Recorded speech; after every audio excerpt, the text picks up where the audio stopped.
In this video, I'm going to give you the secrets of climbing Mount Rainier that the Mount Rainier guides will not tell you. And I'm going to help you decide whether you should do this trip with an adequately prepared buddy or you should pay for one of the professional guiding programs such as International Mountain Guides that I employed, but I also considered RMI, Alpine Ascents, and other guiding services that regularly do trips on Mount Rainier. And I think you're going to be surprised by what I have to say. Subscribe to Slowboat Sailing for the straight story on outdoor adventure travel.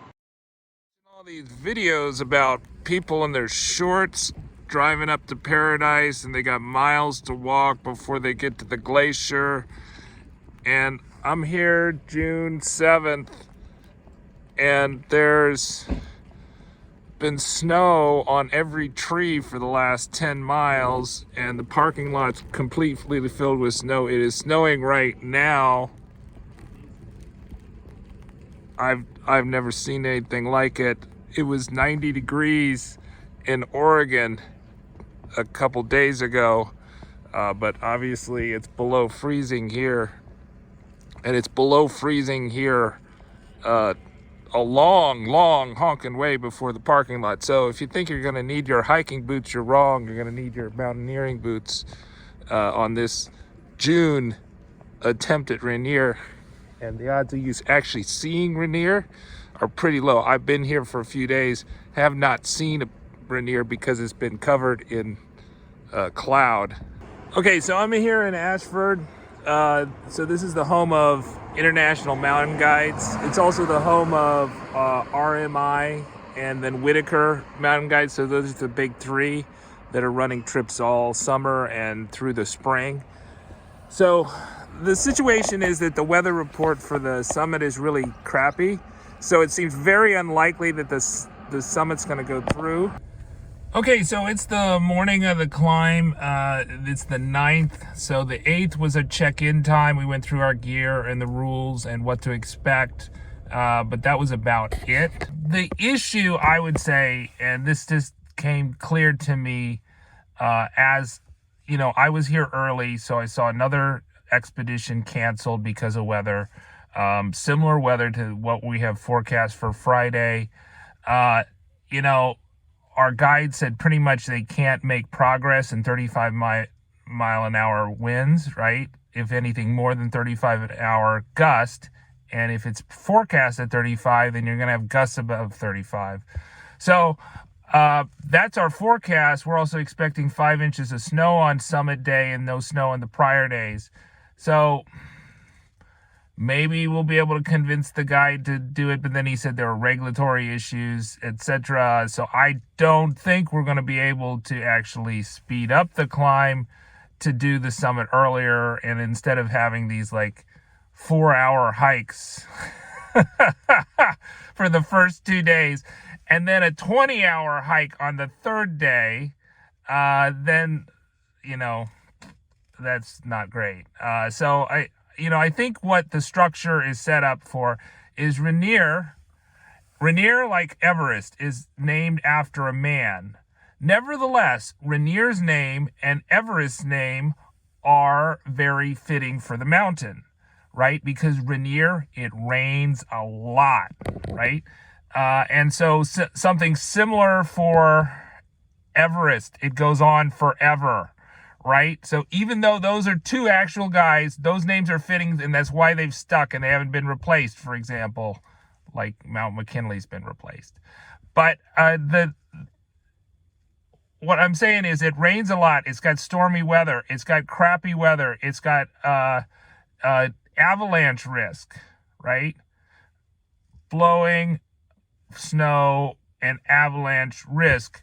And so you can't go up Rainier every day, right? Let's say, for sake of argument, between April and September, you could go up every other day.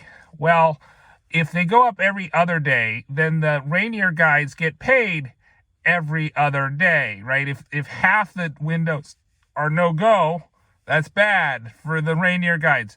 It's also, you know, I'm not going to completely blame the guides. I think the other problem is the people being guided. So I am used to doing expeditions that is sailing expeditions, where the time when I depart for the ocean passage depends on the weather, and I'm willing to wait a long time to get the right weather window. And the Rainier guides want to get paid every day. They don't want to get paid when they're good weather windows. But also the people that are being guided are on these like 4-day vacations, right? It's a 3.5-day climb. They fly in the same day and then drive to Ashford, Washington. And then they want to get a plane. Maybe they have 5 days off. Maybe they get the red eye back to wherever they are, or drive back to Seattle if they're from local on the same day. Or maybe they take an extra day, but they don't have days to push, right? And maybe this is also a permit thing, but I think it's a little cynical on the guide's part, right? That you're running expeditions every day, like the mountain will let you go up every day, when actually you should be running expeditions based on the weather windows and letting people know about that. But they know how to make the most profit from this, and that's the way they're running it. And so this kind of sours me on the whole guiding thing, because I think it's a really crappy way to climb mountains, that you're gonna do pathetically small climbs in the first 2 days so you can get the full fee, and then on the third day actually do the climbing, and the third day will probably be canceled about half the time. So that's really crappy. And if I were going to pay a guide again, I would make sure that I checked the weather windows and felt comfortable about the weather.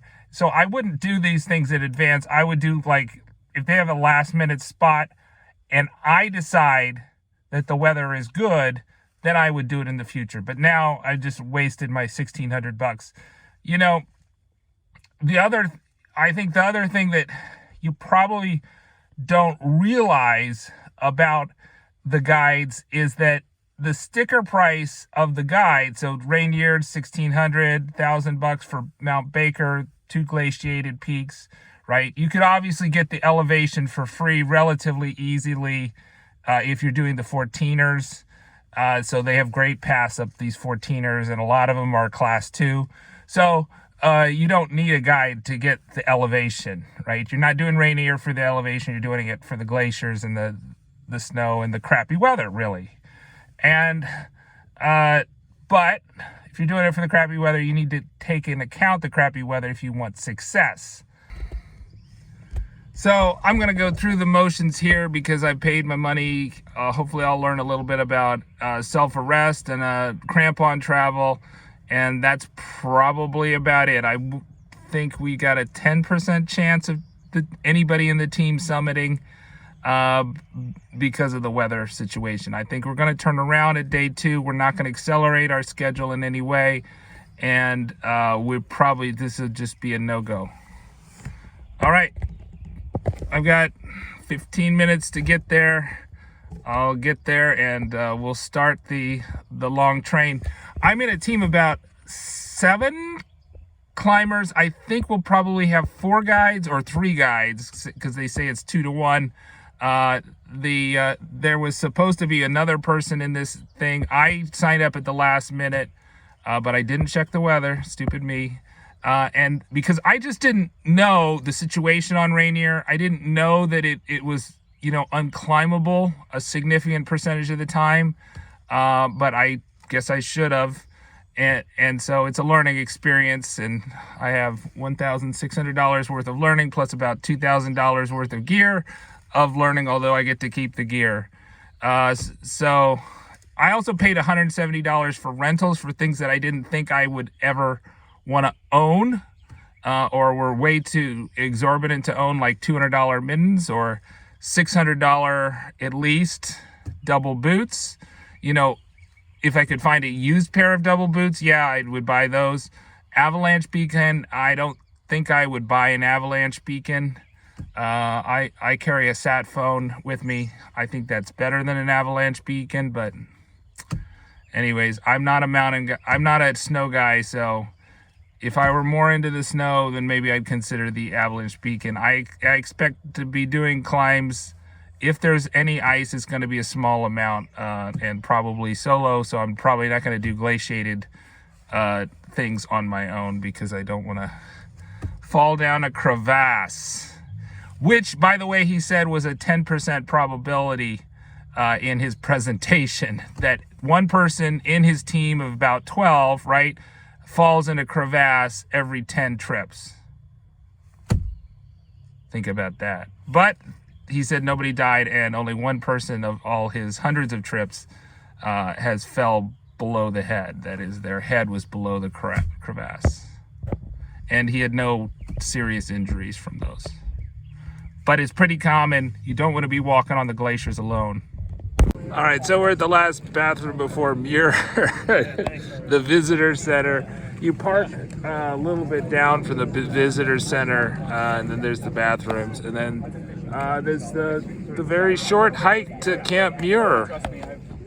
So day one, we hiked about 4,500 feet, vertical feet. We're tromping in the snow. We didn't use our crampons. We didn't use our ice axe. We didn't get any ice axe training or crampon training either. We got to Camp Muir, putzed around all evening. The climbers from RMI, who arrived the same day we did, they went to bed, got up early in the morning, summited, while we spent the next day at Camp Muir putzing around and slowly, very, very slowly, doing a very little bit of crampon and self-arrest training. And then we did a less than an hour hike up to Ingram Flats, which is less than 1,000 feet of elevation, but it's a much less safe camp in the sense that it has objective hazards such as icefall, seracs. It's also windier, and it also doesn't have bathrooms. So if you do have to poop there, you have to blue bag it and then bring it back down the mountain until you get to Muir. You can dump the blue bags at Muir. And all the while, the weather forecast didn't appreciably change. Pete did not alter his schedule one bit. The schedule that we got in the email was the schedule that we got on the mountain, regardless of what the weather conditions were going to be. And so on day 3, we were told that there was some uncertainty on day 2, what we do on day 3, but there really wasn't. And we were woke up early and in a whiteout, and then we descended in a whiteout through Camp Muir, and really the weather didn't get much better until we got below 8,000 feet. And because we were descending, it was not that bad a day physically. It was just a little bit scary, probably the first 3,000 feet of descent. And then we're back, and I have a terrible sunburn and not that much elevation gained to show for all that money I spent and all those risks I took, because I trusted international mountain guides to run the trip safely, efficiently, and effectively. And I don't think I got any of the 3 compared to what I could have done on my own.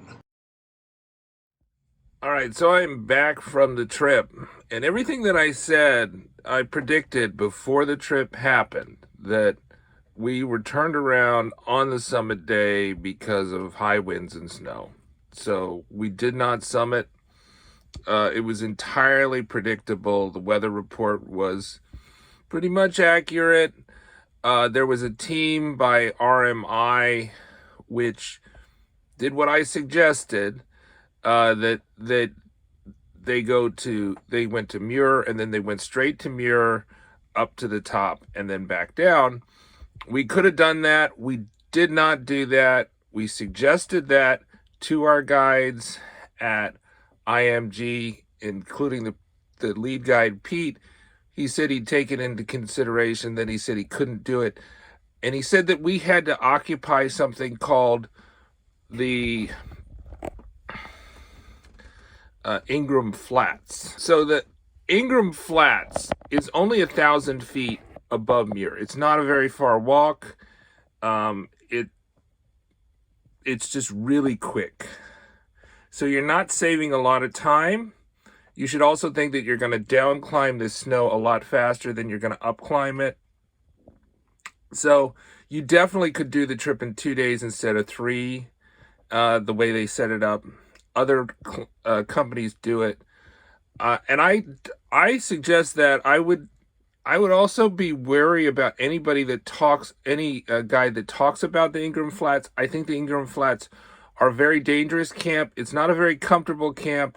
You can only poop in Camp Muir, so no pooping in Ingram Flats. So that would be an extra day that you can't poop, or you have to use one of those blue bags. You have to put the blue bags in your bag and pack out the poop. So that's just, I mean, the poop situation with Ingram Flats is enough for me to say, hey, I don't want to go to Ingram Flats.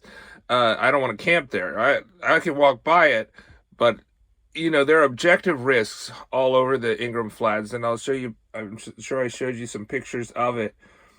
So what we did was we camped out at it. We did nothing pretty much all the second day and waited for the weather to turn bad. And then, to my shock, we hiked up to Ingram Flats. I thought at least they would have the judgment for us to stay in Muir, but in retrospect, they say, we're only allowed to stay in Muir 1 day.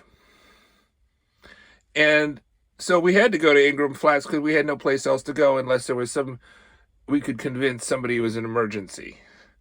So we were put in more danger going up to Ingram Flats because we were waiting for the storm to come. And then we had to go down in a whiteout from Ingram Flats. And while the hike up to Ingram Flats is short, it is dangerous. There's a lot of objective hazards there. Not a good thing to be doing in a whiteout. Much better to be descending from Muir than from Ingram Flats. But we did both. We all survived. But you know, I'm not happy with IMG. There's a lot of things I've learned from this experience, and I've learned that the guides are not going to increase your chances of summiting. They're going to decrease your chances of summiting. Next, I want to talk about some of the increased risks associated with a guided climb versus a non-guided climb. Increased risks of a non-guided climb, or a guided climb, right? What do the guides do well? That they know the route, right? And so they will help you with route finding. They also will give you shelter if you're going to do an overnight, right? So you don't have to carry your tent, right? You don't have to carry propane and a stove to melt water. So that's good, right? That's a benefit. Those are the benefits that they do. They'll help you with your gear, that type of thing. But there's things that make a guided climb more dangerous than a non-guided climb, and I think they're substantial. Number one, they're going to push you at whatever pace they want to set, right? And that's regardless of what's in your best interest in terms of your health, right? So one thing that's really unhealthy in cold weather is to sweat, right? And you may not get your layering right the first time, but because the guides only want to stop, say, 5 times between Paradise and Muir, or 3 times, whatever they set, they will make you sweat from the outset if you've got too much clothes on, right? So you'll start out in a hypothermic environment, in an environment where you want to conserve your water, right? They're going to cover your clothes in sweat. That's totally against everything of cold weather wilderness survival techniques that you should do, right? So so you cannot adjust your clothes when you need to, The other thing is the pacing, right? So I think I was below the median age of the guided climb, and I do run every day.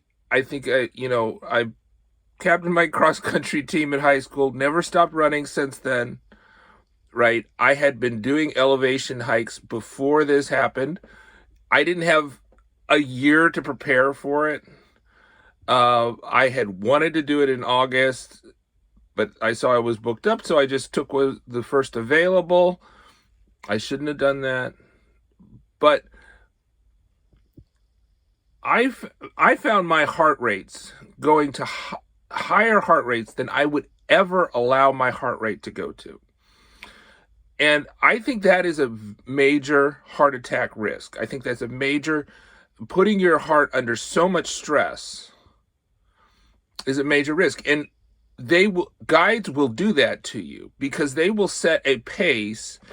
And if you don't make the pace, then, you let everybody down, you blah, blah, blah, blah, blah. And you probably won't get to summit, right? Because they're going to hold that over you, right? On summit day, oh, no, you can't do it. You have to turn around, right? Whereas if you're doing your own hike, I make a point, I don't let my heart rate go over 150 on my own hike, right? But it was in 170 a lot of times. So I think there's a big kind of heart attack, stroke risk increased by the fact that you are basically in some sort of military convoy and marching. And it's ridiculous. And it's not fun. It's not cool. It's not necessary. So that's what I would say. Those are two big risks. I think the other thing is that they're on a schedule, right? The third risk, and which I've been alluding to in all this, is that the guides are on a schedule. They were on a specific schedule. Day 1, Muir. Day 2, Ingram. Day 3, Summit and down. They were not going to alter that schedule. It did not matter what the weather was. Maybe if the weather was so bad they couldn't get to Muir, but guides are bad at risk assessment. That's why they're guides. If they were good at risk assessment, they would not be climbing mountains for a living, right? They have poor risk judgment, but they're on a schedule. You should not be on a schedule with Mother Nature. And that's the biggest problem with the guides. Have you do a debrief, and they ask you a question, would you like to do another trip with IMG again? And my answer for International Mountain Guides is that your conflict of interest is too big, that your interest is not aligned with my interest. And so if I'm paying you money to go to the top of a mountain, I would like your interest to be aligned with going to the top of the mountain safely. But that's not their interest. Their interest is to book trips, fill trips. They don't care about going to the top of the mountain safely. They don't care about safety, right? We signed huge waivers saying that, we can't sue them if anything goes wrong. They don't care about safety. They do care about booking trips. Full trips, non-refundable trips. They don't care about going to the top of the mountain. And if your interest is going to the top of the mountain the safest possible way, IMG and probably all the other guides does not have that interest. That is not what their interests are aligned with. Their interests are aligned with getting people to book trips and making sure that those trips cannot be refunded.